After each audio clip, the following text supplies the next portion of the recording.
Meus irmãos, nós vamos abrir a palavra do Senhor na carta do apóstolo Paulo aos Romanos, capítulo 8, ok? Carta do apóstolo Paulo aos Romanos, capítulo de número 8.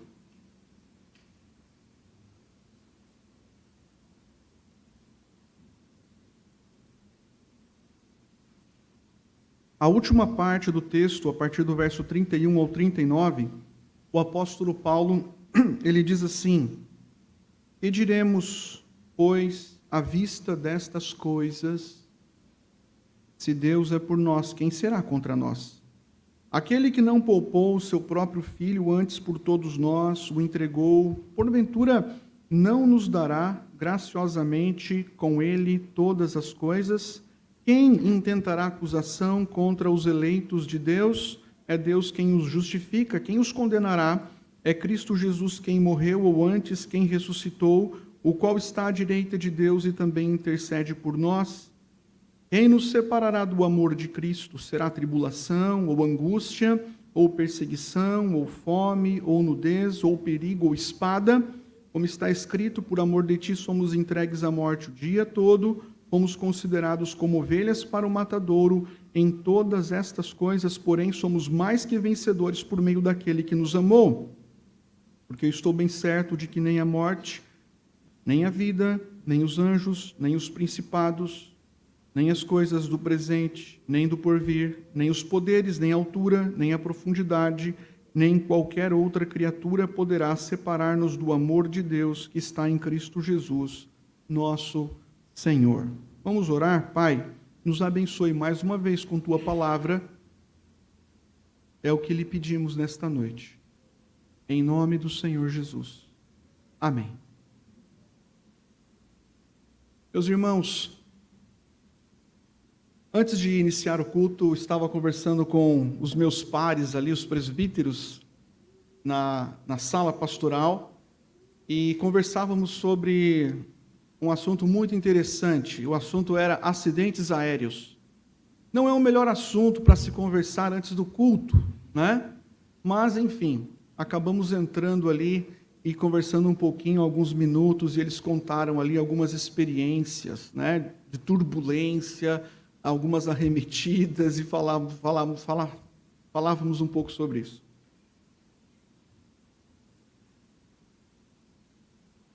E aí, conversando sobre isso, eu fiquei pensando, qual é o consolo, o conforto que uma pessoa pode receber num momento como esse?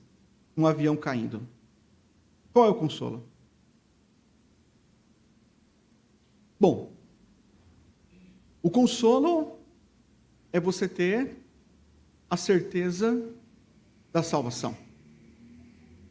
De certa forma, todos nós estamos num grande avião, numa grande viagem, numa grande jornada. E de repente a nossa vida é retirada. E o que nos consola é exatamente sabermos que somos eternamente salvos por Jesus Cristo. Na hora que o avião está despencando, embora haja medo, mas é um medo que está ao lado do consolo e do conforto, em saber que pertencemos a Deus na vida e na morte. O apóstolo Paulo, ele fala sobre segurança da salvação aqui no capítulo 8. Esse é um capítulo em que o apóstolo destaca a importância do cristão ter essa verdade bem firmada no seu coração. Uma segurança que não depende das nossas obras. Uma segurança que não depende da nossa moralidade. Uma segurança que não depende da nossa obediência à lei. Uma segurança da salvação que depende única e exclusivamente da obra perfeita, suficiente, que Jesus Cristo realizou na cruz do Calvário. Somos dele, eternamente dele, na vida e na morte. É por isso que o apóstolo Paulo começa o capítulo 8 com uma declaração surpreendente, Ele diz assim, logo no primeiro versículo do capítulo de número 8, veja aí na sua Bíblia: agora, pois, já nenhuma condenação há para os que estão em Cristo Jesus. A primeira declaração. E depois dos versos 2 até o verso 30, ele fala da obra do Espírito Santo. E ele mostra como o Espírito Santo nos regenera, como o Espírito Santo nos transforma. Depois ele fala como o Espírito Santo confirma a nossa filiação, de fato somos filhos de Deus. Depois ele fala como o Espírito Santo produz em nós uma santa aspiração pelas coisas de Deus. Depois, mais à frente, no versículo 28, ele mostra como Deus faz com que todas as coisas cooperem para o bem daquele que são os seus filhos. E então, chegamos aí no versículo 31, e agora ele começa a concluir essa longa jornada. E a partir do verso 31, meus irmãos, até o verso 39, o apóstolo Paulo, ele fecha esse assunto, a segurança eterna dos filhos de Deus. Ele fala sobre essa segurança e ele mostra e prova que essa segurança está firmada na invencível obra de Jesus Cristo. Graças a Deus, essa obra e essa segurança, essas coisas não estão em nossas mãos, porque soltaríamos muito fácil. Graças a Deus, a obra está na invencível missão que Jesus Cristo realizou na cruz do Calvário. E o apóstolo Paulo falará sobre isso aqui no capítulo 8, versículos de número 31 a 39. É um texto muito lindo, é um texto bem conhecido, e é um texto do qual nós, assim, nos sentimos pequenos, né? A gente se abaixa quando lê esse tipo de texto, porque é um texto profundo que fala acerca da obra de Deus em nós e da segurança que Ele nos proporciona. E é a segurança que nos traz consolo e paz quando o avião está caindo. É o consolo que o Senhor Deus nos traz no decorrer da nossa vida, da nossa jornada. A certeza de que esta vida não finaliza aqui, mas ela tem uma continuidade gloriosa na eternidade. E ele vai desenvolver tudo isso, meus irmãos, fazendo perguntas. Paulo usava muito esse método, são as perguntas retóricas, né? Ele utiliza aqui várias perguntas. Então vamos começar com a primeira pergunta. Eu vou pedir para que você veja aí o versículo 31. É uma pergunta bem conhecida e que as pessoas utilizam muito hoje em dia. A pergunta é: se Deus é por nós, quem será contra nós? Então ele diz no verso 31, que diremos, pois, à vista destas coisas, se Deus é por nós, quem será contra nós? Ele diz assim, que diremos à vista dessas coisas? E a grande pergunta é, que coisas? As coisas que ele disse no verso anterior. E para a gente compreender corretamente, irmãos, aqui o versículo 31, a gente precisa ler o versículo 30. Porque quando a gente lê o versículo 30, a gente compreende o que ele quer dizer no verso 31. Ele diz assim no versículo de número 30, e aos que predestinou, a estes também chamou, e aos que chamou, a estes também justificou, e aos que justificou, a estes também glorificou. A bênção da salvação, a bênção do perdão, a bênção da vida eterna nos foi concedida. Essa bênção nos foi concedida gratuitamente. Deus nos amou, o Filho se entregou e o Espírito Santo aplicou a obra perfeita do Filho em nosso coração. Estamos eternamente salvos por Jesus Cristo. E diante de tão gloriosa salvação, o apóstolo Paulo diz que diremos à vista destas coisas. Isso é muito glorioso. Se Deus é por nós, quem será contra nós? Quando o assunto é a nossa salvação. Se Deus está conosco desde a eternidade, se o Senhor Deus Se Ele nos predestinou, se Ele nos chamou, é o que o texto diz aqui. Se Ele nos predestinou, se Ele nos chamou, se Ele nos justificou em Cristo, e Ele ainda diz mais no verso 30, e nos glorificou, se Ele garantiu já a nossa glorificação final. Que tipo de oposição, meus irmãos, poderia se levantar e prevalecer contra nós? Nenhuma. Veja, mesmo que todos os poderes, do inferno se levantassem contra nós, mesmo que todos os poderes do mundo se ajuntassem contra nós, esses poderes não poderiam e não podem prevalecer. E a razão é muito simples, é porque Deus está ao nosso lado, porque Deus está ao nosso favor, porque Deus é conosco, porque Ele nos predestinou, Ele nos chamou pelo Evangelho, Ele nos justificou pela obra do Filho, e Ele garante a nossa glorificação. Esses poderes demoníacos, espirituais, esses poderes mundanos, meus irmãos, eles podem, às vezes, nos oprimir, e há muitos cristãos que são oprimidos. Esses poderes podem nos oprimir, podem, de repente, nos perseguir, podem até nos afligir, podem tirar a nossa liberdade. Esses poderes, eles agem, às vezes, ridicularizando a nossa fé, eles atentam contra a nossa vida, mas toda essa oposição, diz o apóstolo Paulo, ela não obterá êxito. Toda essa oposição, diz Paulo, não obterá sucesso contra o propósito de Deus. E o propósito de Deus é a salvação eterna dos seus filhos. Somos dele eternamente na vida e na morte. E é confortante saber, meus irmãos, que Deus é por nós. Às vezes recebemos algumas investidas do maligno, e às vezes também recebemos algumas investidas de homens malignos. Nós padecemos algumas aflições neste mundo, meus irmãos, mas é confortante saber que nenhum tipo de investida humana ou maligna prevalecerá contra aqueles pelos quais o Senhor Jesus Cristo morreu. Não prevalece.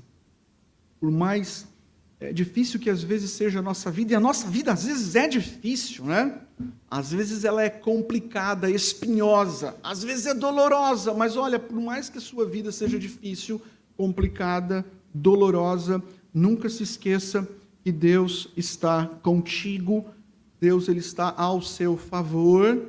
O Senhor Deus, Ele caminha ao seu lado e por isso não há razão para você temer, porque a vitória está contigo, porque você caminha com Cristo e Cristo caminha contigo.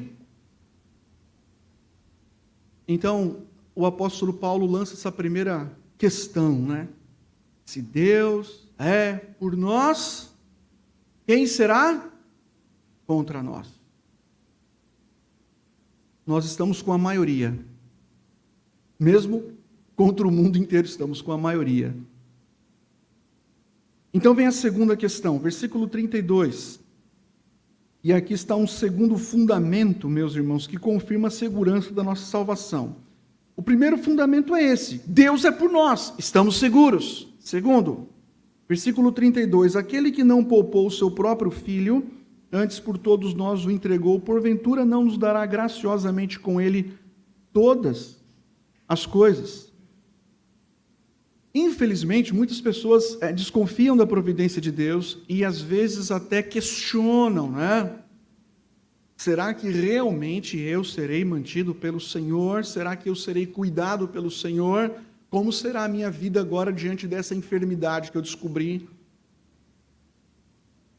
Muitas pessoas desconfiam da providência de Deus, questionam o cuidado de Deus no tempo da provação e de repente não conseguem encontrar descanso na promessa. Vocês se lembram no versículo 28 que eu citei aqui? Paulo diz que todas as coisas cooperam para o bem. A ideia é que o Senhor Deus faz com que todas as coisas que estão acontecendo na sua vida, boas e más, Ele faz com que todas as coisas trabalhem, cooperem para o seu próprio bem. Ok. Às vezes a gente não consegue enxergar direito esse bem. E por isso nosso coração entra em pânico até mesmo, gera de repente uma insegurança, circunstâncias difíceis. E o apóstolo aqui ele usa um argumento interessante, porque ele parte do maior para o menor, para mostrar como esse Deus é providente, como esse Deus ele é um Deus cuidador. E ele parte do argumento do maior para o menor para mostrar como esse Deus nos traz paz, como esse Deus nos traz descanso ao coração. Ele diz assim: aquele que não poupou o seu próprio filho, antes por todos nós o entregou. Presta atenção. Deus não poupou o seu próprio filho. Você pouparia o seu filho? Se pudesse? Você não só o pouparia, você entregaria a sua vida pela vida dele. A Escritura conta a história de um homem, Abraão, a quem Deus pediu filho. E Abraão então foi entregar o seu filho. E exatamente naquele minuto, em que Abraão pegou o cutelo e iria sacrificar o menino, Deus disse: Abraão, pode parar. Não estendas a mão contra o menino. E o menino foi poupado. Abraão estava decidido a sacrificar, mas Abraão não sacrificou. O filho dele, Isaque, foi poupado lá no 45 do segundo tempo, está em cima. O Senhor Deus ordenou que Abraão poupasse o seu filho, porém, meus irmãos, muito tempo depois, Jesus Cristo lá no Getsemane, ele disse: Pai, se possível, passa de mim este cálice, o cálice da ira. Mas nós sabemos que Jesus Cristo, ele sorveu o cálice da ira, ele não foi poupado do cálice da ira. Jesus Cristo não foi poupado da morte.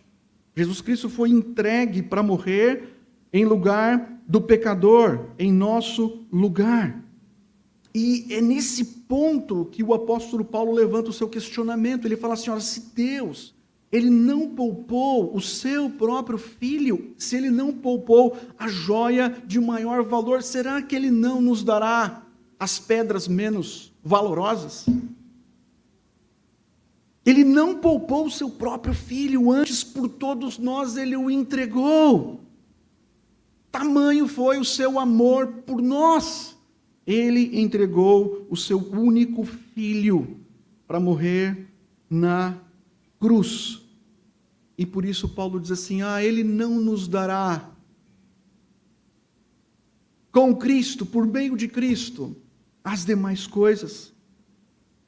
Jesus Cristo, meus irmãos, ele foi entregue por nós. Deus nos ofereceu em Cristo, diz aqui o texto, as demais coisas. Ele nos oferece em Cristo as demais coisas. Ele usa a expressão todas as coisas. Todas as coisas. Se Deus não poupou o seu filho, será que ele não daria todas as demais coisas? Você pergunta: e quais são essas todas as coisas, pastor? Todas as coisas, meus irmãos, que Deus nos concede por meio do Filho, em primeiro lugar, são as coisas espirituais. Deus não poupou o seu Filho, Ele entregou o seu Filho por nós, e Ele graciosamente nos concede em Cristo todas as coisas. Ele nos concede consolo espiritual, nos concede paz espiritual, nos concede alegria espiritual. Ele nos concede perdão, reconciliação, Ele nos concede adoção, Ele nos concede justificação, Ele nos concede vida eterna. Ele nos concede todas as coisas que nós necessitamos, espiritualmente falando, para vivermos a nossa vida para a glória dEle. Ele nos concede segurança da salvação. Mas além disso, meus irmãos, nós também recebemos das mãos do nosso Deus todas as coisas que são necessárias para a nossa vida física. Foi Deus quem providenciou essa roupa que você está usando. E foi Deus quem providenciou esse assento no qual você está sentado. Foi Deus que providenciou o seu café da manhã, ou o seu almoço, ou o seu café da tarde. É Deus quem providencia o seu trabalho. O nosso Deus é um Deus providente. Ele cuida do seu povo. Então, a entrega de Cristo, meus irmãos, para ser morto na cruz, é a garantia de que Deus graciosamente nos sustentará com sua providência, e Ele vai sustentar com a sua providência as nossas necessidades espirituais, todas as coisas, e Ele também nos providencia aquilo que é necessário para a nossa manutenção. E como é bom um filho agradecido que se prostra diante do Pai e diz: Senhor, eu te agradeço, porque o Senhor não poupou a pedra de maior valor, o seu filho. O Senhor entregou o seu filho para morrer por mim na cruz, mas Pai, eu te agradeço porque juntamente com o filho, o Senhor nos dá as demais pedras, algumas de menor valor, mas o Senhor nos concede comunhão contigo, acesso à tua presença, o Senhor nos concede perdão, adoção, justificação, e o Senhor nos concede também aquilo que é necessário para a manutenção da minha vida e da minha família. O nosso Deus é um Deus providente, meus irmãos. Vamos para a terceira pergunta, versículo 33. Diz assim: quem intentará acusação contra os eleitos de Deus? É Deus quem os justifica. Quem intentará acusação contra os eleitos de Deus? Essa é a terceira questão, né? Eu pergunto para vocês, alguém aqui já foi acusado alguma vez? Você fala assim: já fui, pastor, injustamente, porque eu não tinha feito aquilo. Falaram de mim, mas não era verdade. Mas você já foi acusado justamente? Assim: me acusaram e era verdade. Eu realmente fiz aquilo. Ou deixei de fazer, eu falei. Nós somos acusados, meus irmãos, pelas pessoas, às vezes na família. Você já foi acusado na sua família de alguma coisa? Entre os familiares. Às vezes somos acusados do trabalho, pelos vizinhos. Às vezes somos acusados em nossa consciência. Consciência pesada, que nos acusa. E eu pergunto para os irmãos, qual é o maior acusador? Ou quem é o maior acusador? E aí? Quem é aquele que tem prazer de colocar o dedo na tua cara? Seu pecador? Satanás. Satanás é acusador, mestre. Satanás trabalha incansavelmente lançando acusações contra os eleitos de Deus. E ele é acusador, sabe por quê? Porque ele quer colocar um ponto de dúvida na sua fé. Ele quer fazer você questionar algumas coisas. De repente, assim, será que realmente os meus pecados estão perdoados? Será que realmente eu fui salvo por Jesus Cristo? Ele quer colocar um ponto de dúvida em nossa fé. Ele quer que eu e você desconfiemos da obra que Jesus Cristo realizou na cruz. Satanás é sujo. Às vezes as pessoas pensam assim: Satanás, ele quer, tirar o meu trabalho, né? Às vezes nós perdemos o nosso trabalho por responsabilidade nossa. E depois ainda jogamos a culpa no Satanás. Satanás, ele tem um alvo muito mais profundo do que simplesmente desestruturar você no seu trabalho. Ele quer abalar a sua fé. Ele te acusa porque ele quer te desanimar. Na verdade, ele quer colocar você para baixo. Ele é o acusador. Ele quer que acreditemos, meus irmãos, que nós estamos condenados. Ele quer... Lembra do avião? Então, ele quer esmagar a tua esperança do avião. Você fala assim: agora realmente não tem jeito. Está caindo. A turbulência. Né, Bruna, que pegou uma turbulência terrível aí vindo de São Paulo para cá. Então, ele quer esmagar a nossa esperança. Não tem jeito não. Vai cair, você vai morrer. E fim. Satanás, ele deseja esmagar a nossa esperança, a nossa alegria, o nosso consolo. E tudo isso é fruto da certeza da nossa salvação. Meus irmãos, Satanás, ele quer nos atormentar. Ele quer fazer com que sabe, as nossas imperfeições, e todo mundo aqui é imperfeito, mas Ele quer fazer com que a sua imperfeição, Ele quer fazer com que o seu pecado apareça, e apareça muito mais do que a obra perfeita de Cristo. Ele quer fazer com que o seu pecado fique mais à mostra, Ele quer te desanimar, de tal forma que a obra de Cristo seja diminuída, sendo que a Escritura diz que o sangue de Jesus Cristo, Ele nos purifica de todo pecado. O sangue de Jesus Cristo nos cobre da ira do Pai. Nós estamos cobertos pelo sangue de Cristo, mas Satanás quer fazer com que os seus defeitos se sobressaiam. Ele quer acusar, ele é o acusador. E então vem essa pergunta do apóstolo Paulo: quem pode acusar o eleito de Deus, sendo que Deus, que é o juiz, Ele já declarou o seu filho justificado ou perdoado. Assim, meus irmãos, como é inútil, por exemplo, Satanás acusar Jesus, porque Jesus é o Filho perfeito de Deus, também é completamente inútil Satanás nos acusar. É inútil acusar Cristo porque Cristo não tem pecado, não há nenhum motivo para acusar Cristo, e é inútil também ele acusar aqueles que foram justificados e salvos por Jesus Cristo. Nós estamos revestidos com a justiça de Cristo. Você está em Cristo eternamente salvo. A sua vida pertence a Ele. Se você partir hoje, você não vai se desligar dele. A segurança da salvação é uma grande bênção. Quem tentará acusação contra os eleitos de Deus? Todas as acusações do mundo, de Satanás, são inúteis, pois o único, meus irmãos, que poderia nos acusar com toda justiça é o próprio Deus, mas Ele decidiu, por amor, ao invés de nos acusar, Ele decidiu nos justificar, Ele decidiu nos perdoar. Veja o que diz o versículo 34. E aqui vem então a quarta questão que Paulo levanta. Quem condenará os eleitos de Deus? Lá no verso 1 ele já responde, né? Mas diz assim: quem os condenará? É Cristo Jesus quem morreu, ou antes quem ressuscitou, o qual está à direita de Deus e também intercede por nós. Quem pode condenar uma pessoa que foi salva por Jesus Cristo? Quem pode condenar uma pessoa que foi justificada por Deus? Quem pode condenar uma pessoa que está em Cristo, lavada, remida no sangue de Jesus Cristo? Quem, meus irmãos, pode condenar uma pessoa que foi salva pela obra de Jesus? Quem? Quem os condenará?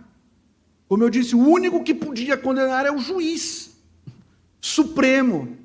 É o Senhor, mas Ele escolheu outro caminho. E o caminho que o Senhor Deus escolheu é um caminho que está fundamentado na obra de Jesus Cristo.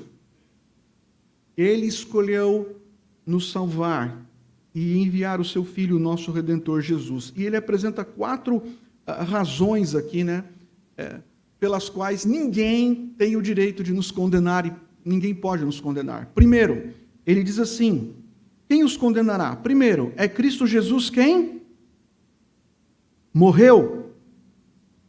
Veja bem, irmãos, todos os homens da face da terra vivem sob o peso da condenação. Aí se fala condenação de quem? Condenação do próprio Deus. Deus impõe condenação para com aqueles homens pecadores que rejeitam o seu Filho. A humanidade está debaixo de condenação. Mas veja o que Paulo diz: nós não podemos ser condenados porque Jesus Cristo morreu. O que ele está colocando é: Jesus Cristo na cruz sofreu condenação em nosso lugar. Ele morreu. A condenação que recairia sobre a minha vida, sobre a sua vida, recaiu sobre Cristo.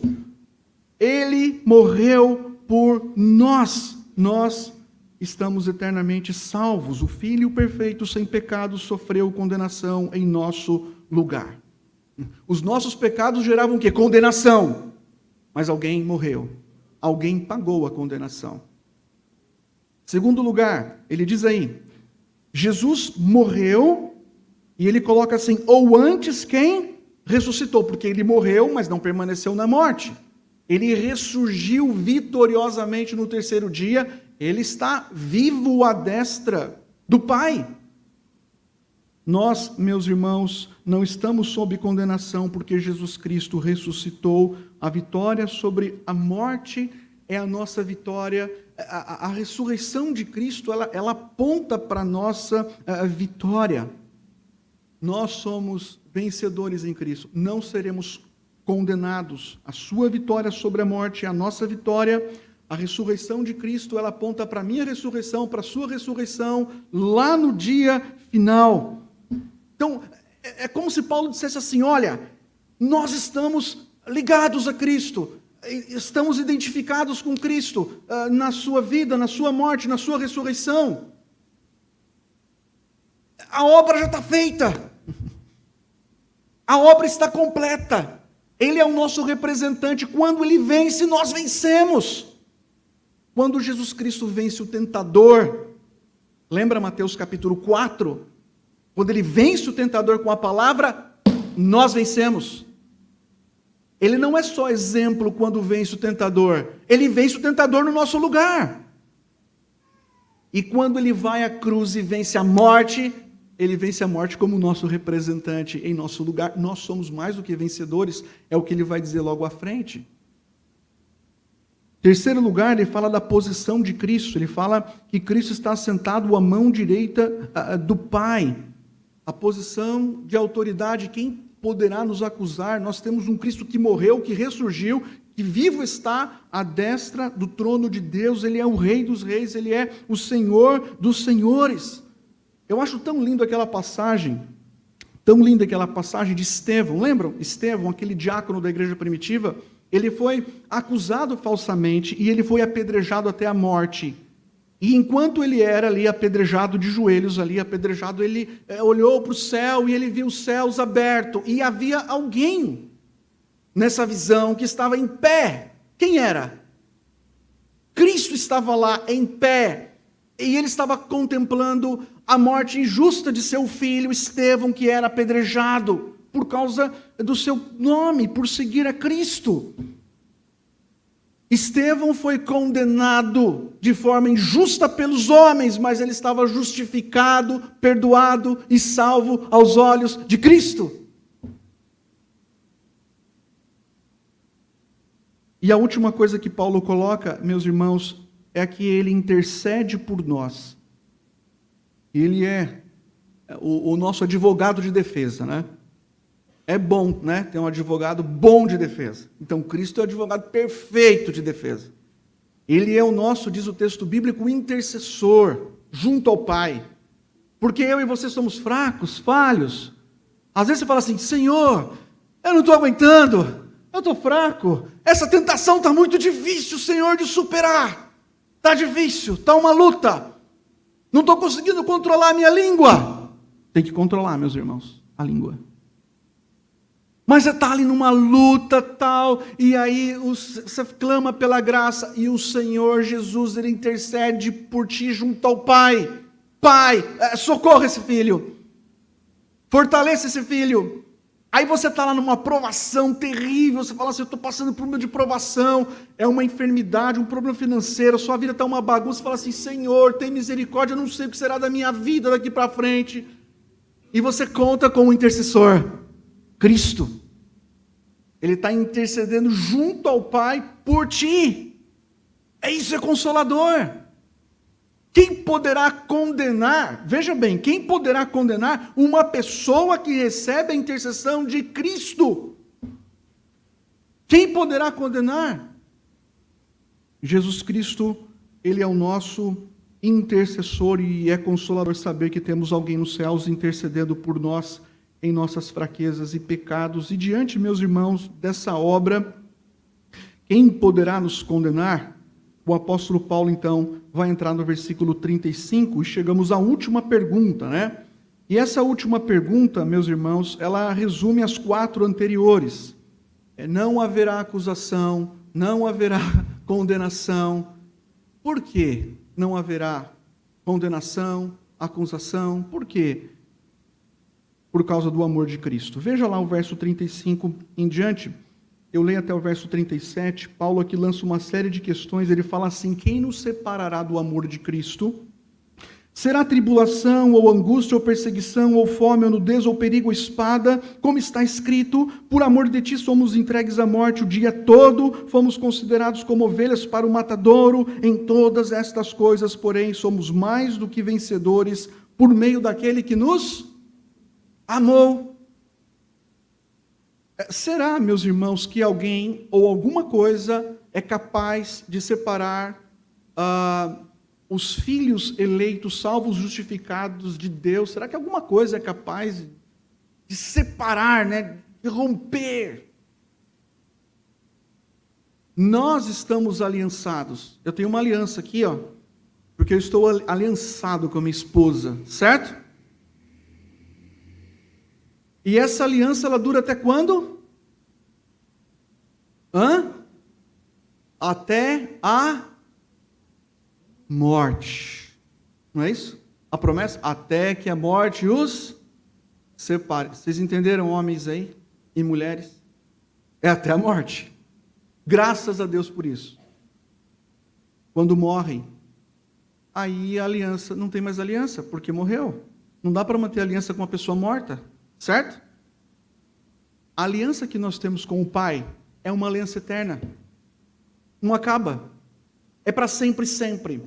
Porque para sempre, sempre você pertence a Ele.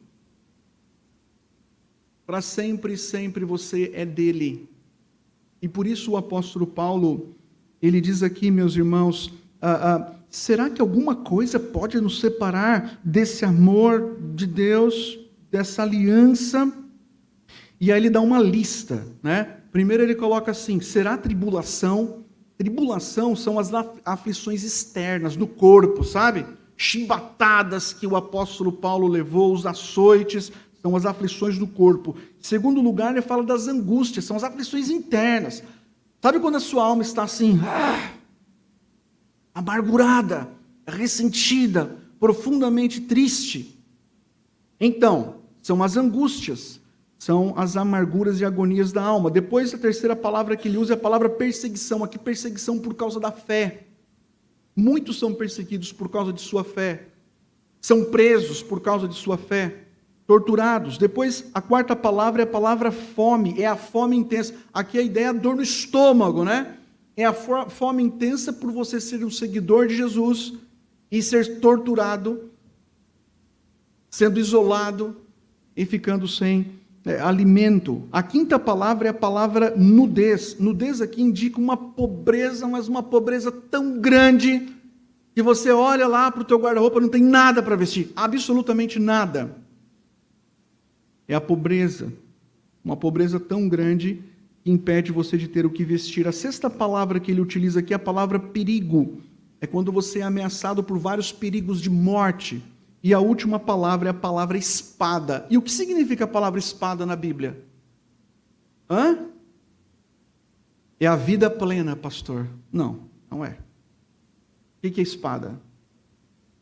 Espada é morte. Nem perigo de morte, ele fala em nem espada. E espada, irmãos, é sinônimo de morte. Nenhuma dessas situações podem nos separar do amor de Deus. Vocês se lembram quando Satanás apareceu, né, para colocar Jó naquela situação de provação?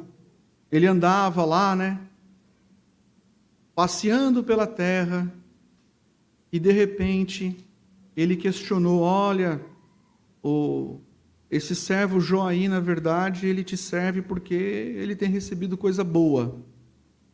Deus havia dito, né?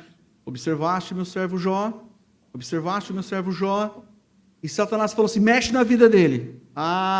Vai ser fatal. É só tirar aí o dinheiro, tira a saúde dele, mexe com a família dele para você ver se ele vai continuar te servindo e te adorando. E Jó perdeu tudo. Deus falou para ele: Jó, pode ir, mexa em tudo. Aliás, Deus disse para Satanás: pode ir, Satanás, mexa em tudo, menos a sua vida. E Satanás tirou os filhos de Jó, tirou a sua saúde, e ele retirou também todos os seus bens. Um homem pobre, sem filhos e completamente doente, cheio de tumores espalhados pelo corpo. E o ponto é o seguinte, meus irmãos, Jó, ele se afastou de Deus naquele momento? Não. Por que não? Veja, se a segurança de Jó dependesse do amor dele por Deus, todas aquelas provações na alma, no corpo, na família, teriam afastado Jó do Senhor.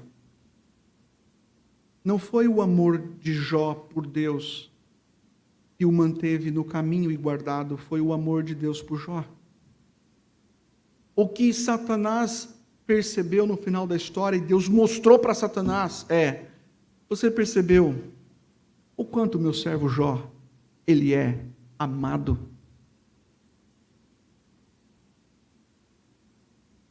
Foi o amor de Deus por Jó, meus irmãos, que o manteve firme, e foi por isso que ele não se afastou. E voltando aqui à pergunta, veja o versículo 36, Paulo, ele diz assim, como está escrito, aqui é uma citação do Salmo 44, versículo 22, o versículo 36 é uma citação do Salmo 44, versículo 22, o apóstolo Paulo diz assim, como está escrito.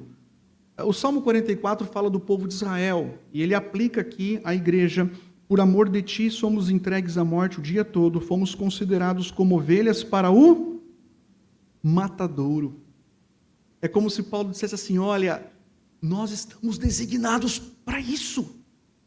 Nós estamos designados para as aflições. Quando chegar um sofrimento, não fala assim, não acredito, isso aqui... Sofrimento na vida do cristão nunca é inesperado nesse sentido. Nós somos como ovelhas marcadas. Nós estamos sujeitos aos mais variados sofrimentos, meus irmãos.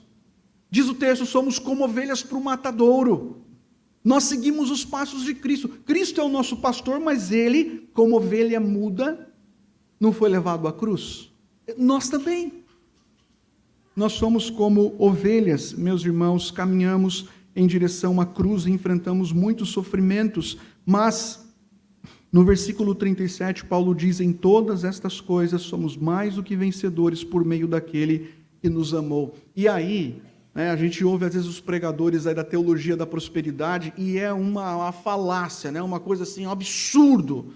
Eles pegam esse versículo aqui e eles assassinam esse versículo, eles destroem esse versículo, porque eles dizem assim, olha, tá vendo? Nós somos mais do que vencedores por meio daquele que nos amou. Então, eles dizem que Deus está aqui prometendo para você uma vida cheia de saúde, uma vida muito próspera, Deus está prometendo para você um novo carro, uma nova casa, uma promoção no seu trabalho, que Deus está prometendo para você mundos e fundos, o que há de melhor nessa terra. E eles utilizam esse versículo ainda, dizendo que em todas estas coisas somos mais do que vencedores. Mas Paulo está ensinando exatamente o contrário, meus irmãos. É o contrário disso. O apóstolo Paulo está nos ensinando que nós somos mais do que vencedores nos sofrimentos, somos mais do que vencedores nas angústias, nas tribulações, na fome, na nudez. Somos mais do que vencedores da espada. Nós somos mais do que vencedores mesmo diante da morte. Nós somos mais do que vencedores, não porque temos um carro do ano, não porque temos uma boa casa, não porque temos saúde. Nós somos mais do que vencedores porque Jesus Cristo foi levantado na cruz, porque Ele venceu por nós. Nós temos a vida eterna. É isso que nos faz um povo vencedor. Essa é a beleza que o apóstolo Paulo apresenta para nós. E para fechar, versículos 38 e 39, ele diz assim, porque eu estou bem certo de que nem a morte, nem a vida, nem os anjos, nem os principados, nem as coisas do presente, nem do porvir, nem os poderes, nem altura, nem profundidade, nem qualquer outra criatura poderá separar-nos do amor de Deus que está em Cristo Jesus, nosso Senhor. nada, nada, nada poderá nos separar do amor de Deus que está em Cristo Jesus, nosso Senhor.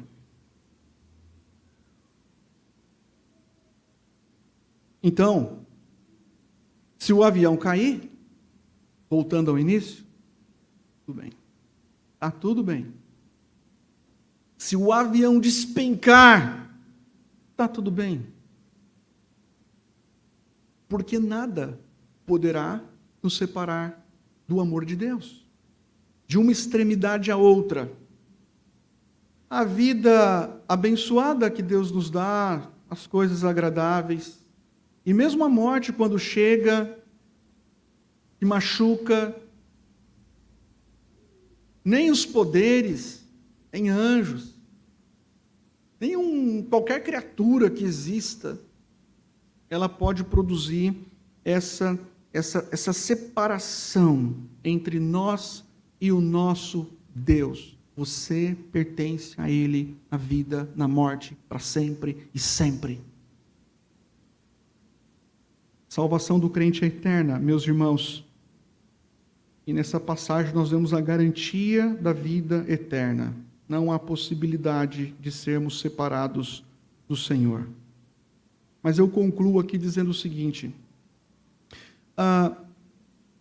você está aqui nesta noite. Qual é a sua posição? E se você estivesse num avião que está caindo e despencando? E aí? Qual é o teu assento nesse avião que está despencando? É aquele assento da dúvida, do desespero. E agora? O que vai ser? Qual é o seu assento? Deus, ele é hoje por você ou Deus é contra você? Porque veja, se Deus não é por nós, meus irmãos, Ele está contra nós, porque Ele está contra todos aqueles que não têm Cristo como seu representante salvador. Qual é o banco? Qual é o assento seu? Você está aqui nessa noite e você não tem ainda essa certeza abençoada, essa segurança da salvação. É um bom momento para que você saia daqui com o seu coração em paz. Deposite a sua fé, a sua esperança única e exclusivamente em Jesus Cristo. Aí se cair o avião, você fala assim, está tudo certo. Mas não é só se cair o avião, porque talvez você não vai voar daqui para frente, mas é se a sua vida chegar ao fim. E ela chega ao fim para todos nós. Mas quando ela chega ao fim, e chegar o último dia, o último suspiro, não vai restar mais nada para você fazer, a não ser partir para se encontrar com Cristo.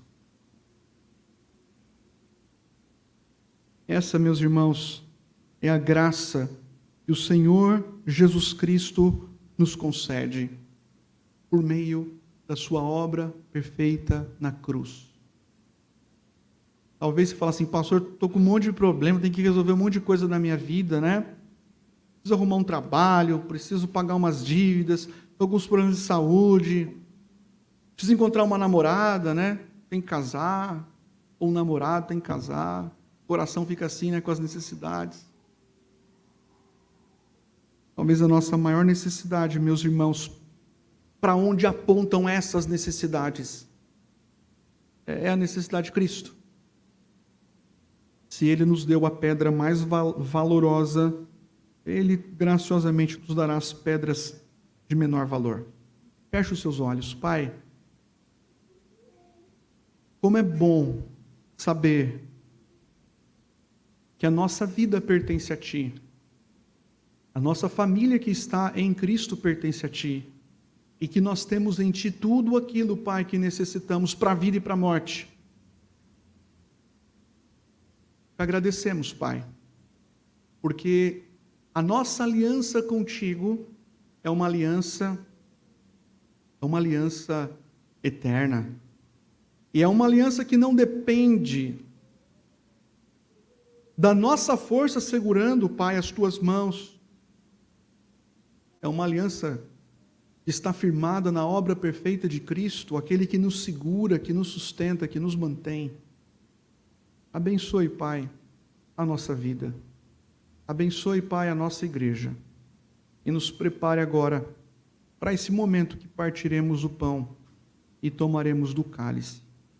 É o que lhe pedimos em nome de Jesus. Amém.